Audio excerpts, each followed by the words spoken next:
মেসির বয়স হয়ে গেছে। মেসি তো আর আগের মতো নেই, তার প্রাইম টাইম শেষ। গত কয়েক বছর ধরে এমন কথাই শুনে আসছে ফুটবল বিশ্বের কোটি কোটি মানুষ। কিন্তু একটা কথা হয়তো সমালোচকরা বারবার ভুলে যান, লিওনেল মেসি শুধু একজন ফুটবলার নন, তিনি ফুটবলের এক জীবন্ত জাদুকর। আর জাদুকরের জাদু এত সহজেই ফুরিয়ে যায় না। সমালোচনার জবাব মেসি কখনোই কথায় দেন না, তিনি জবাব দেন মাঠে, দেন নিজের পায়ে, নিজের পারফরমেন্সে। এবং আজ বিশ্বকাপের মঞ্চে আবারও সেটাই দেখালেন লিওনেল আন্দ্রেস মেসি। আলজেরিয়ার বিপক্ষে ম্যাচে যেন সময়কে পেছনে ফেলে দিলেন আর্জেন্টাইন অধিনায়ক। 38 বছর বয়সী এই মহাতারকা মনে করিয়ে দিলেন বয়স শুধুই একটি সংখ্যা।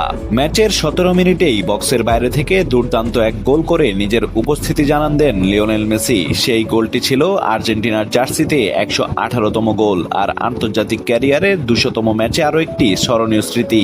কিন্তু মেসির গল্প কি কখনো একটি গোলেই শেষ হয়? না, এরপর আরো দুইবার বল জড়ালেন প্রতিপক্ষের জালে, পূর্ণ করলেন দুর্দান্ত এক হ্যাট্রিক। একটি নয়, দুটি নয়, গোল করেছেন মোটে 3টি, একাই ভেঙে দিয়েছেন আলজেরিয়ার প্রতিরোধ। বিশ্বকাপে আর্জেন্টিনার ইতিহাসে মাত্র চতুর্থ খেলোয়াড় হিসেবে হ্যাট্রিকের কীর্তি করলেন লিওনেল মেসি। একই সঙ্গে স্পর্শ করলেন কিংবদন্তি মিরোস্লাভ ক্লোসারের বিশ্বকাপ গোলের রেকর্ড। আজকের মেসিকে দেখে মনে হচ্ছিল 2022 কাতার বিশ্বকাপের সেই সেরা সংরক্ষণটাকেই যেন আবার ফিরে পাওয়া গেছে।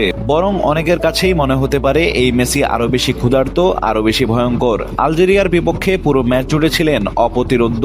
তার জাদুকরী হ্যাট্রিকেই 3-0 গোলের দারুণ জয় তুলে নিয়েছে আর্জেন্টিনা। ফুটবলে প্রায় সবকিছুই জিতে ফেলেছেন এই জাদুকর। ট্রফি, রেকর্ড, ব্যক্তিগত অর্জন কিছুই আর বাকি নেই।